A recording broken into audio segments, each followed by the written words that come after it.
Good evening. Good evening. All right, it is a good evening. We have rain today. I think it feels like it felt in May when we had, record-breaking rainfall and some cooler temperatures, and I didn't think I'd experience this again until December, so this is exciting. And thank you for coming out in the rain. We really appreciate it. We look forward to spending the next couple of hours with you. My name's Tony Thompson, and I serve the district as Chief of Staff, and it's my pleasure to introduce our first, speaker and presenter. And it's Christina Martinez, who probably doesn't really need any introduction, but I'll take a minute to share some things about Ms. Martinez anyway. She was initially appointed to the board in 2017, and then she ran for re-election in 2019, again this past May, 2023. She and her husband are lifelong residents of the school district, of the city, and her 3 children are part of the school district. She has spent 20 years in her professional life working with and supporting nonprofit organizations, and most recently, she was appointed to the D. Howard Foundation as executive director.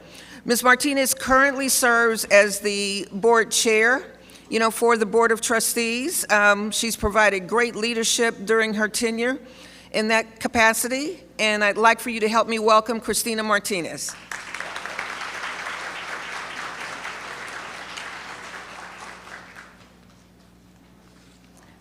Thank you, Tony, and thank you everyone for being here tonight. My first job, in addition to all the things Tony said, is being a parent.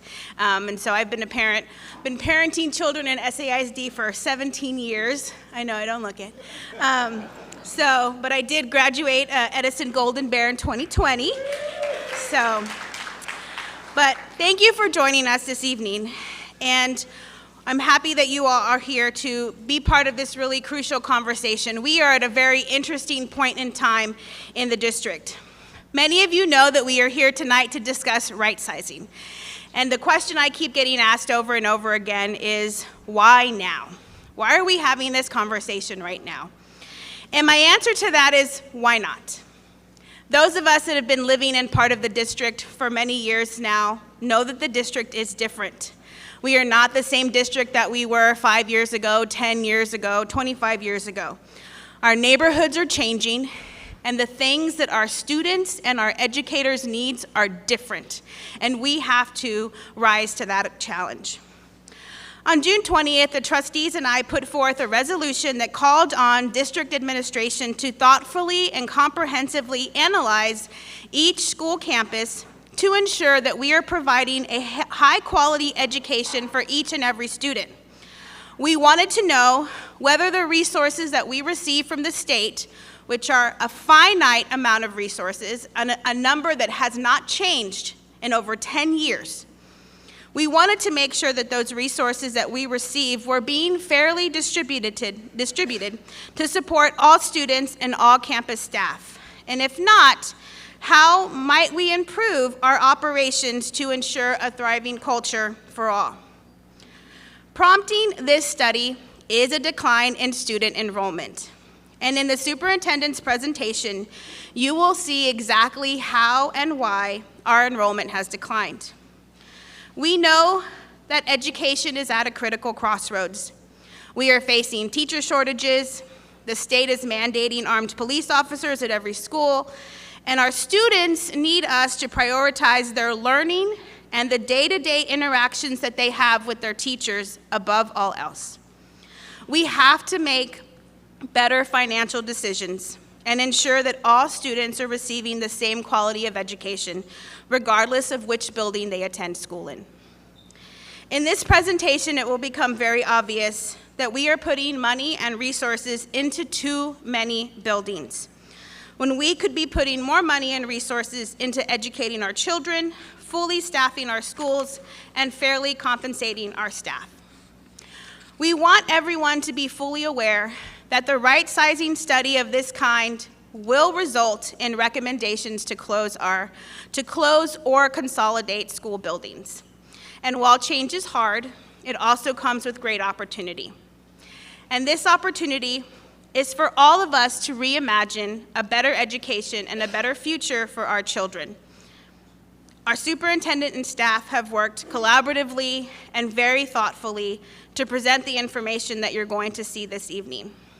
They want to help us understand the reality of where we are right now and where we hope to be in the future. Tonight, we look forward to hearing your thoughts on how to ensure the results of this study meet the needs of your families and your students. And now I'd like to introduce our superintendent, Dr. Jaime Aquino.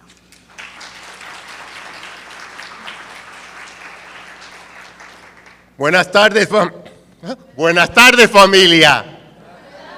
Good afternoon, everyone. Thank you, President Martinez. I want to thank you all for coming, despite the weather and it's rain, but I, as a new homeowner, I am so grateful for the rain because of my lawn. So I am so glad that you are here. This is the third of our community meeting, and we have learned a lot. As President Martinez said, I stand here in front of you today to let you know that no one wants to close school. No one.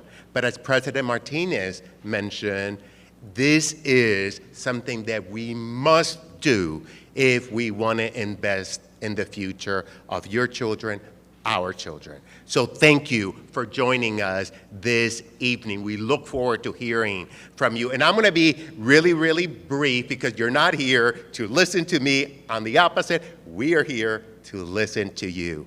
But we need you to know that we are committed to embracing, engaging, and educating your children as if they were our own, so that they can realize their potential to shape the world. And we, as a district, as a familia, we are firmly committed to delivering on our promise of a high-quality education for every single kid, which is outlined in our new strategic management plan that we call Always Learning.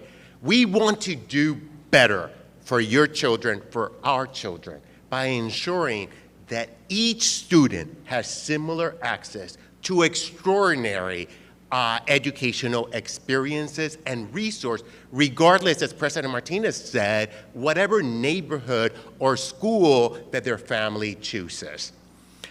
We, to be honest, as President Martinez said, we are not satisfied with the current reality or situation that we find ourselves, in which smaller schools face tremendous challenge in providing all the necessary resources for their students and their staff. At the same time, we're also not satisfied that larger schools lack the necessary resources to adequately support their students due to the allocation of some of the resource that we're taking away so that we can subsidize small schools. So I always like to say, we find ourselves in a no-win situation.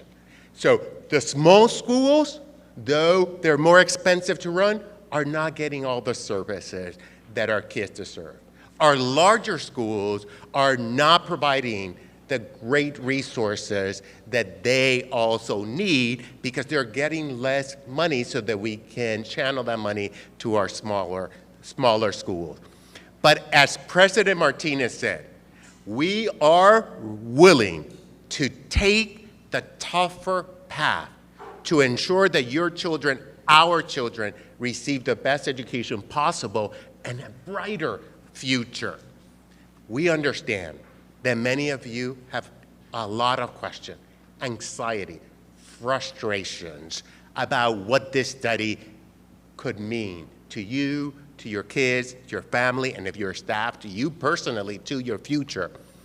As President Martinez said, this study will lead us to make a recommendation to the Board of Trustees on either combining or closing some schools for the 2024-2025 school year.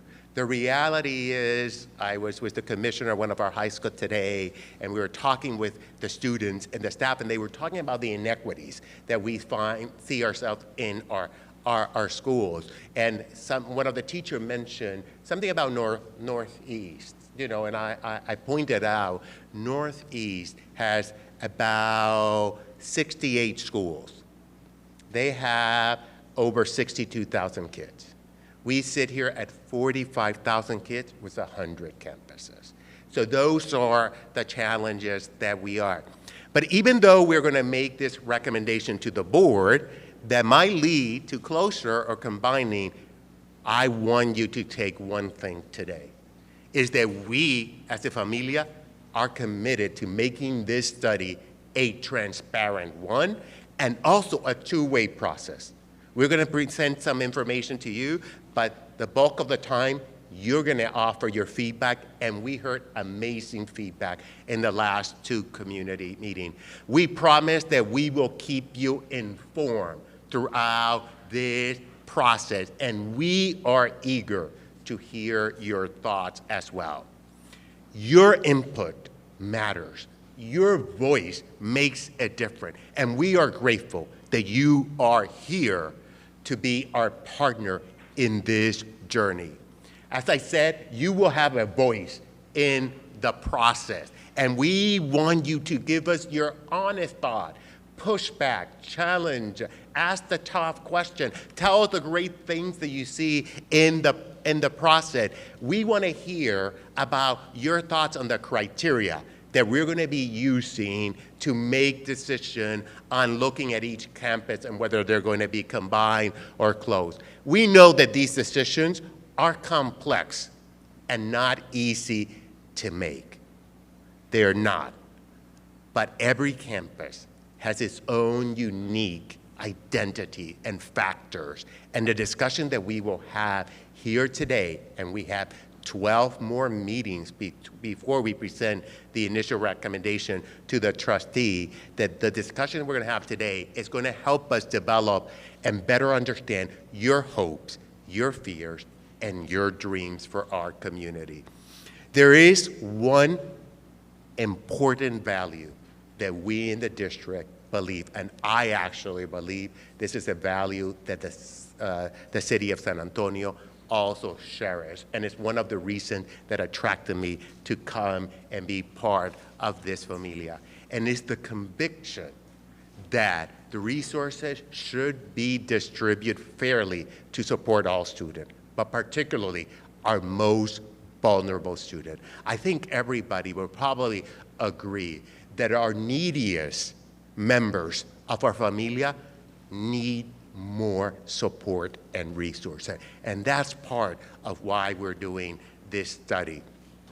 I want you to know that this study, the Rightsizing study, could begin to reverse years of growing systemic inequities, where some students and family benefit from higher spending, better buildings, and greater access to academic opportunity and extracurricular activity compared to others. So once again, thank you for being here.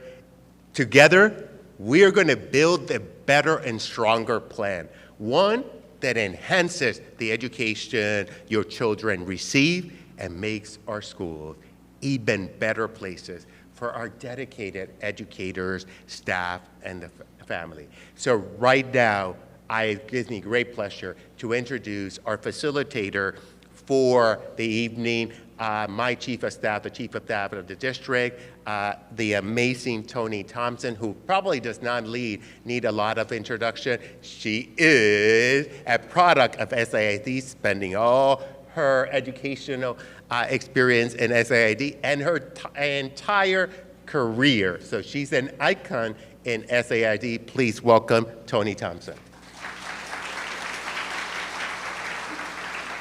Thank you, and welcome again. It's certainly a pleasure to be here this evening. As Dr. Aquino mentioned, I'm a lifelong resident, of SAISD in San Antonio, and for that reason, it's really an honor to be able to facilitate this session for you. What he did mention, he was probably trying to protect me, was that I graduated from Jefferson. And I know what that means in the Tommy Bowl experience, but just to show my impartiality, I made sure to don black and gold. So please know, that I feel it for Edison too. Legend has it that many years ago, Papa Bear, former Principal Munoz, loaded Samson up on a trailer and parked it in front of Jefferson before the big football game. I assure you that there won't be a Mustang out in front of Edison when you leave tonight. I assure you of that. But in any event, this is certainly an important occasion, and we appreciate you being here. As I mentioned, this is my school district, my community, at large, and for those reasons, it's really important to me to be able to share some data and information with you over the next 20 minutes or so before you have an opportunity to visit various stations and have a chance to kind of share your thoughts and your feelings about, what we're proposing. So over the next couple of hours, we're going to share data, and we'll engage in some rich conversations about our future in the school district and about our ability to be able to deliver on the commitments and the promises that we want to ensure that that we will certainly commit to so that we can ensure that every child in every part of the school district has the best education possible. The evening will begin with an exploration of the data, and you see the agenda here, and the agenda essentially is going to give us a chance to kind of present some data to you and to talk about the framework that we want to propose that will help us make the decisions about this process. But the framework is not completed yet because you're going to have an opportunity to give us invaluable feedback that we can reflect on, that we can digest, so that we can be prepared then to make some thoughtful, recommendations in a bit. The first question that you were asked to think about tonight as you came in was the question about, what does thrive mean? And certainly thrive means to grow, to develop, or prosper, or flourish vigorously. And we know that it's important, for all of you to make sure that you have schools that your children or that the children in your community are attending that will thrive, that will flourish, and that will prosper.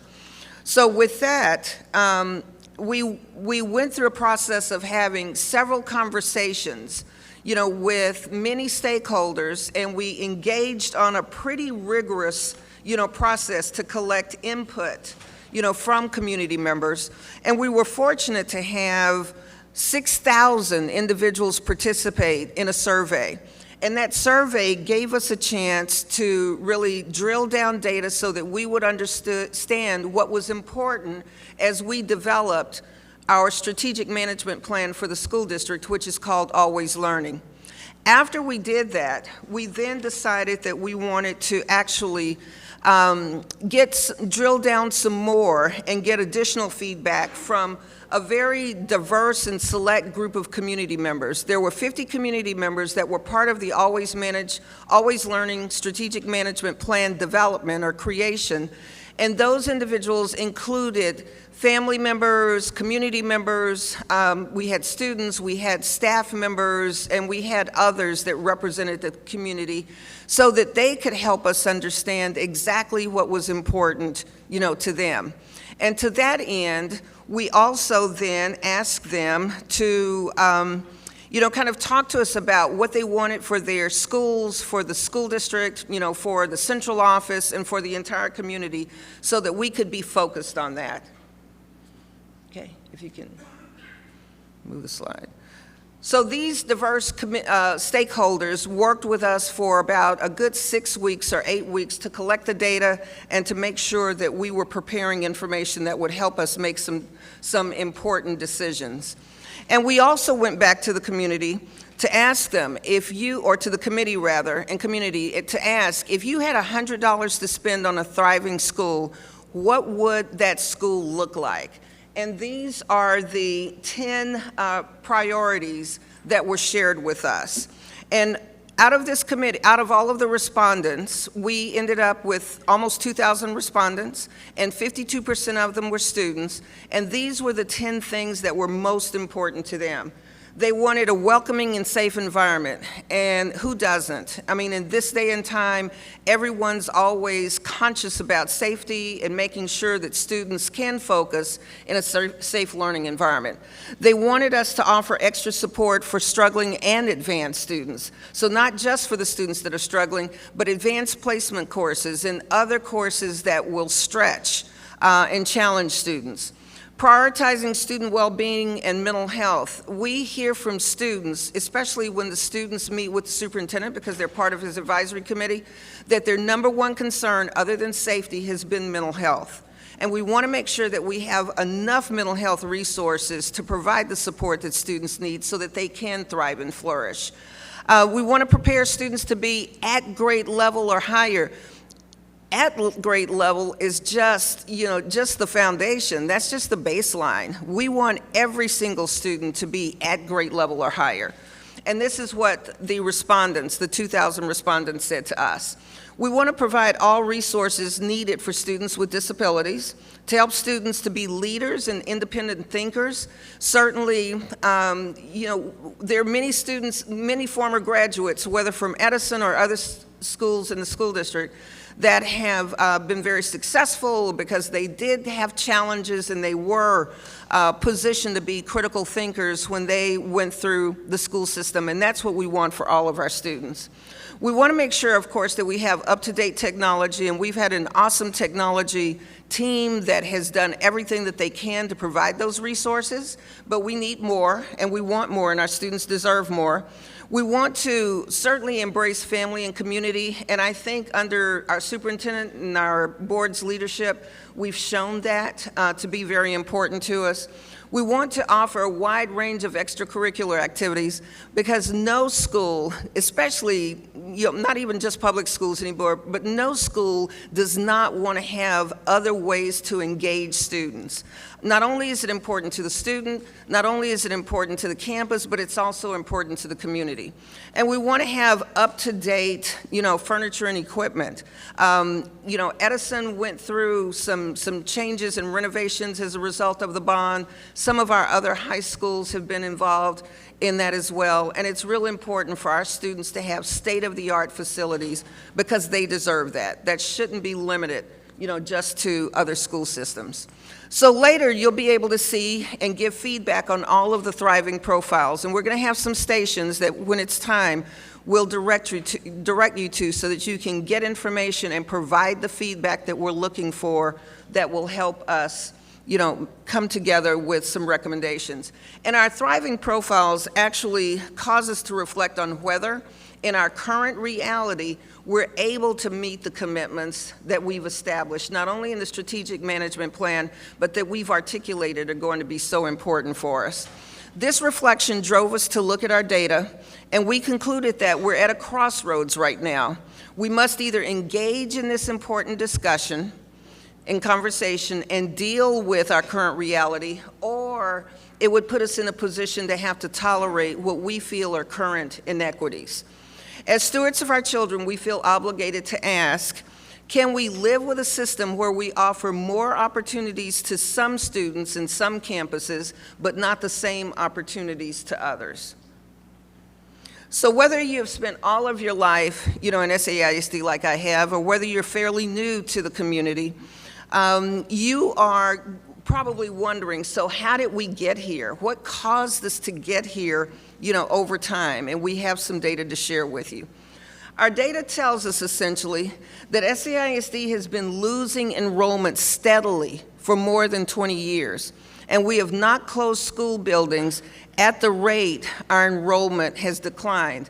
Now, in a few minutes, you're going to see a graph that a demographer created for us at the point that we did close schools 15 years ago, but the closures have not kept up with the declining enrollment. And to give an example, and it's certainly an example that pertained to probably many of you who came through the school system here, if you're parents or staff members and family members. When I went to Jefferson, my sophomore class had 1,300 in the sophomore class. We have 2 high schools, comprehensive high schools, that don't have 1,300 students. We have a couple more that may have a little bit more than 1,300 students. My graduating class was 950. We don't have that many students in the schools anymore. And we're going to talk in a few minutes about why the students aren't here. But again, it just shows that times have changed. Enrollment has declined significantly, and we have not kept up with the closures at the rate of the declining enrollment. Now, we've been reluctant to close schools. Nobody wants to do this. It's not popular. I know what it felt like when we went through this process 15 years ago in the school district. But again, our enrollment has declined, and conversely, and at the same time, our schools are much emptier than they used to be. And while we invested in innovation, and we have invested in innovation over the last several years, we simply haven't been able to recover enough students to keep our buildings full. So since 2014, well, let's start with 2010. You see that there were 48,666 students enrolled. In 2014, we started transforming some of our schools, and we actually transformed 35 of our schools, 32 of them through 1882 partnerships. But then in 2021, we were able to attract, and in 2021, we were able to attract another 2,000 students from outside SAISD boundaries into our SAISD schools, which was great. We were excited about that. And it was because of all of the transformation we went through. And in 2022, we actually were drawing and attracting more students from out of district than other districts in Bexar County. So we feel great about that, and the innovation certainly made a difference. However, we have still not been able to bring enough students in to cause our campuses to thrive with respect to enrollment. So despite all of those points, we're still at a point that we have many fewer students now than we had in 2010, and we actually have 3,000 fewer students now than even the worst case projections that were made for 2020. So that's why we are where we are right now. So the next question is probably, so where are the children going? So on our website, we have 2 reports that engage the demographic landscape. And the first point that's important to point out is that there are 2 major reasons that we're seeing a decline in enrollment. The first one has to do with the declining birth rate. There are just not as many children being born, and families are not having as many children now as they did years ago and over time. The second important point is that there is not the same amount of affordable housing for families in the urban core as there used to be. So lots of families move out to the suburbs. They don't want to be in apartments. They want to be in homes. But housing in the district boundaries is generally not affordable. And as a result, both of those reasons are the primary contributors to the declining birth rates, or the declining enrollment rather, in the urban core. The under 18 population has declined by 14% since 2010, and births have declined 36% in the SAISD zip codes, especially, particularly since 2007. And only about 20% of our students, in case you're wondering, about 20% of our student loss is as a result of students leaving SAISD schools to go to other public school districts or to charter schools. So you can check for more right-sizing information on the district website, and we're going to give you, the QR code so that you can easily access the websites later. But what does this mean? It means that our resources are spread too thin, and that we have to find ways to stop creating inequities for students across the school district. Our smallest schools are more expensive to operate, yet they offer fewer programs and services. Smaller schools are more likely to have either split classes or mixed grade levels. So for instance, we will, in a very small school, it might not be unusual to have a first grade, second grade split. So that teacher has to prepare, for 2 different grade level curriculums, And that's a challenge, for teachers, and certainly it can be a challenge for students. Teachers on real small campuses sometimes don't have another colleague that they can plan with. It's not unusual on very small campuses to have one teacher at the first grade level, or one teacher at the second grade level, or one teacher at the third grade level. And they don't have someone to plan with and to just have as a thought partner around topics in curriculum and instruction that pertains to them specifically. It certainly also means that we would have fewer police officers. We're at a position right now that we're trying to eventually hire more police officers, not fewer police officers. But again, when your resources are spread as thinly as ours, it makes that more challenging. I mentioned earlier mental health services, and certainly small schools sometimes can't afford to have a full-time mental health professional, or even a full-time counselor, or a social worker. And those resources are important. They've always been important. They're even more important since COVID, since the pandemic. They become even more critical. And then there are fewer electives or academic choice opportunities to include extracurricular activities when you don't have a robust campus, and when you just can't afford to offer all of those things because, again, the resources are just incredibly thin. So the cost per student at our smallest elementary school, and you can follow this graph, is over 2% higher than it is at a large-sized elementary school. And you see that the same is true for each of the other levels. For academies, a small academy will cost almost 2 times more than a large academy. At the middle school level, it's almost 1.5% more if it's a small middle school versus a large middle school.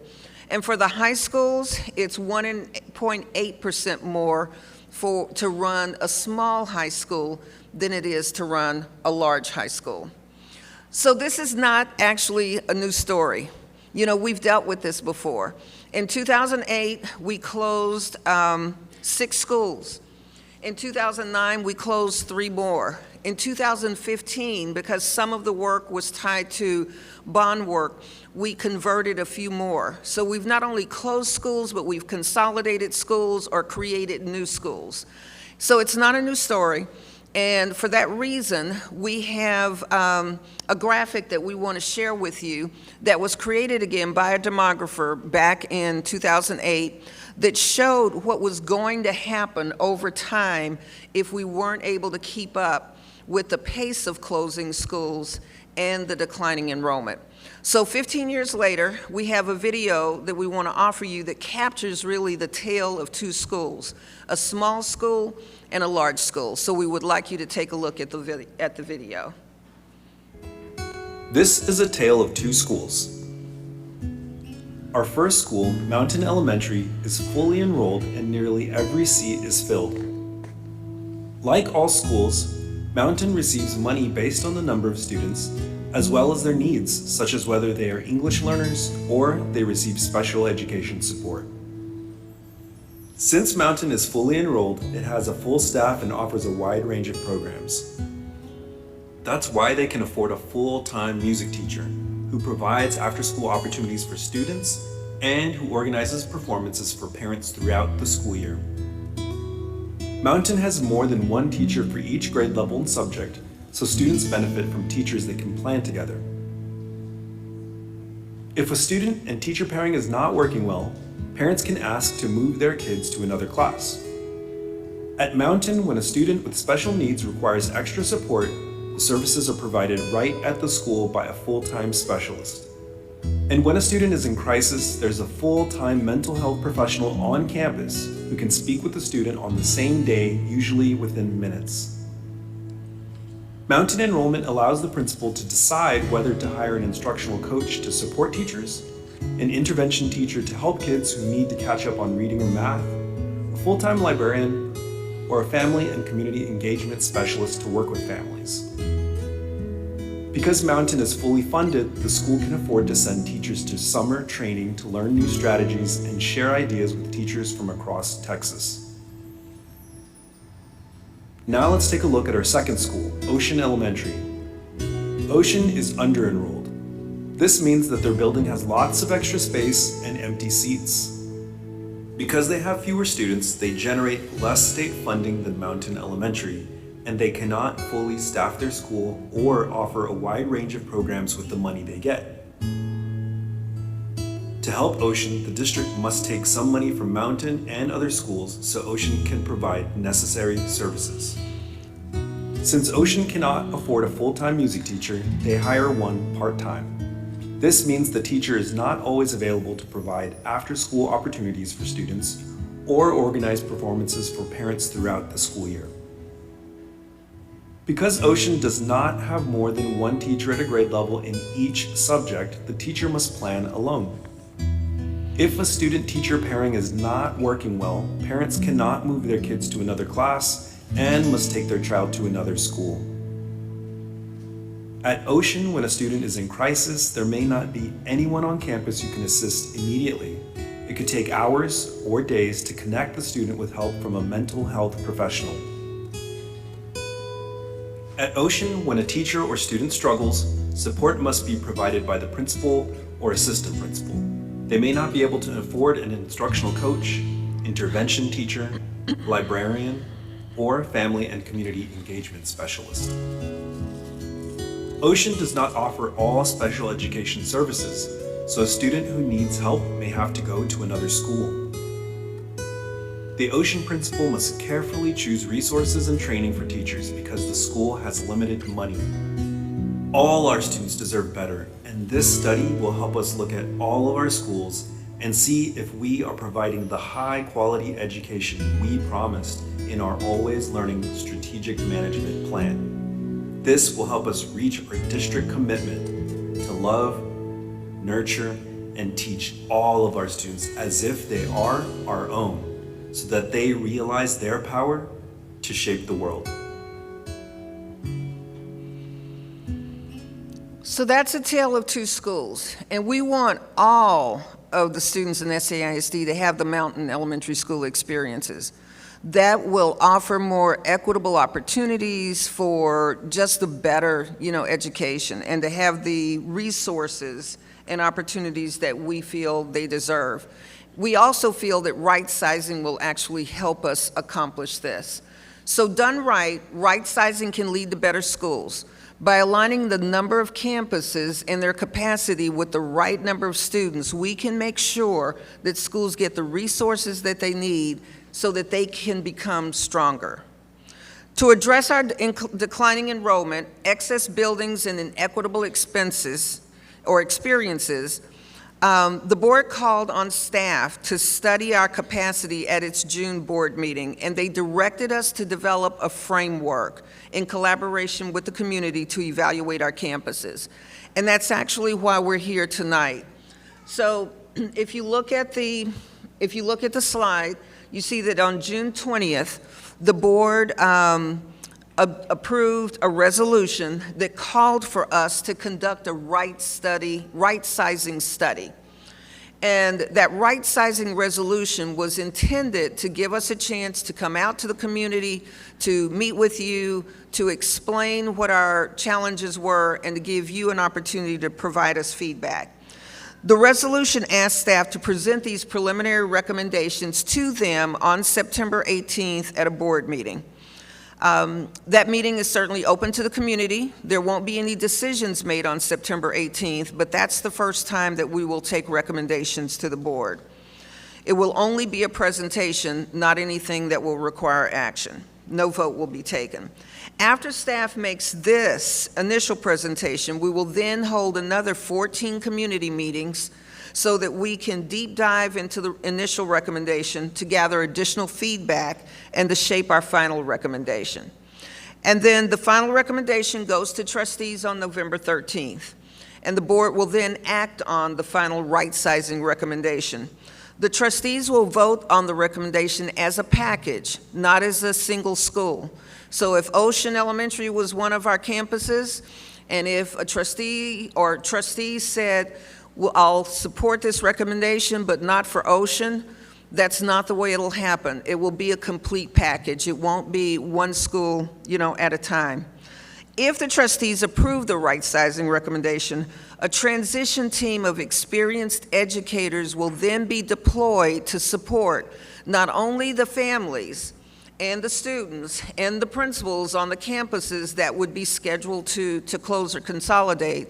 We would also have a transition team that's deployed to support the staff who are assigned to the campuses that would be closed or consolidated.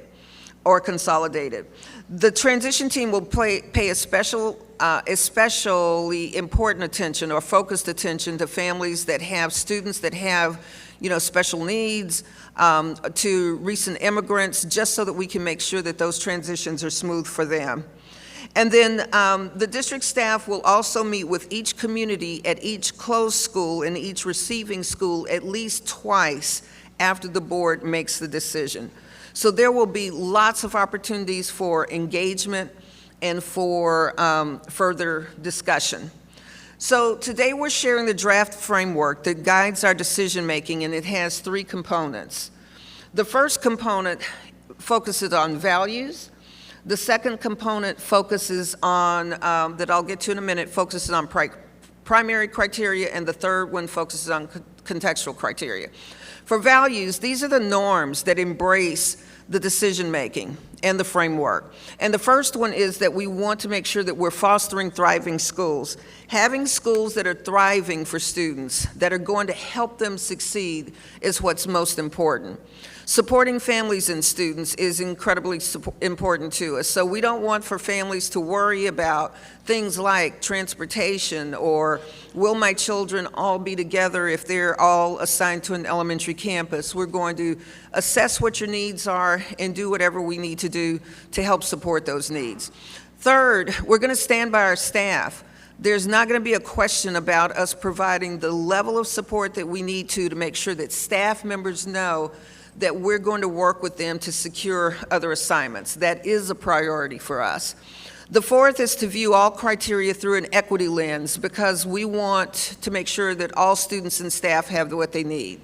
The fifth is, instead of abandoning facilities and just selling them to others or abandoning them altogether, we want to do other things that are very purposeful within the community for those buildings. And it could include something like opening facilities that serve 0 to 3-year-olds. Of course, we have pre-K and Head Start that will serve 3 and 4-year-olds, but we would like to be able to open facilities that serve children younger than 3, under 3. We would also like to be able to open facilities or see other facilities open within those communities that would provide mental health services, to students and to families, just to make sure that they have easy access to those services when they need it. And then, of course, we will get feedback from the community about what you feel would be important, to see in your community if a school is closed, so that, again, the building won't be abandoned. And the last would be to upgrade the remaining buildings. We've been involved in a number of bond propositions over time, and if a school was closing that was scheduled to have some bond improvements in the future, then that money, that bond money, would follow the students to the receiving schools. We can always continue to upgrade our facilities. Just because you do it once in 20 years, it doesn't mean that it's not going to be time or that there won't be a need to do it again. The primary criteria that we use includes a small set of indicators that will be used to identify underused buildings. So we'll look at enrollment, how many students attend the schools, the facility, how much of the school is occupied, and then the facility cost per pupil. How much does SAISD spend to provide academic services to the students in the school? The contextual criteria, a little bit different. It's another set of indicators that'll be used to make sure that we are identifying the best receiving schools, meeting the needs of families and students, and meeting the short and long-term expectations of the board's goals and guardrails, the outcomes of always learning, and the thriving profiles.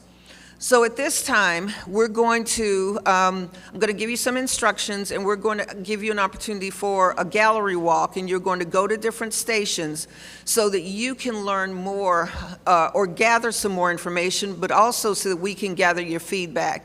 If you'll pull up the passport Can you hold up a passport? I didn't bring mine up here. Yes.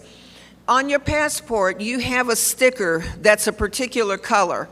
So if your passport has a pink sticker, then you'll go to the to the station with the pink sign first. If it's green, you'll go to the green one first. If it's purple, you go to the purple first. There are 5 stations. We're going to allocate about 30 minutes for you to make it through all stations. If there's one station that you would like to stay at a little bit longer, then we'll give you an opportunity to do that.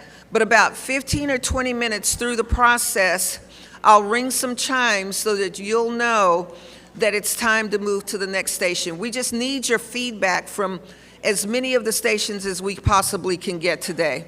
Now, during this time frame, both Superintendent Aquino and President Martinez will be working to collect all of the data so that we can synthesize it and provide some high-level feedback about what we're hearing before we end this evening. So if you would, again, be prepared to get your passport, put your name on it. We're going to collect those from you later because there'll be a drawing, so we'll need your name. You're welcome to add your email address and phone number if you'd like to do that. But this will be, again, it's about 6:55, and we'll come back here by 7:25 to start wrapping up. And again, I'll signal you at least by 7:20, so that by 7:15, so that we can make our way back. So at this time, if you'll go to the station that matches the sticker, we'll get started with the gallery walk.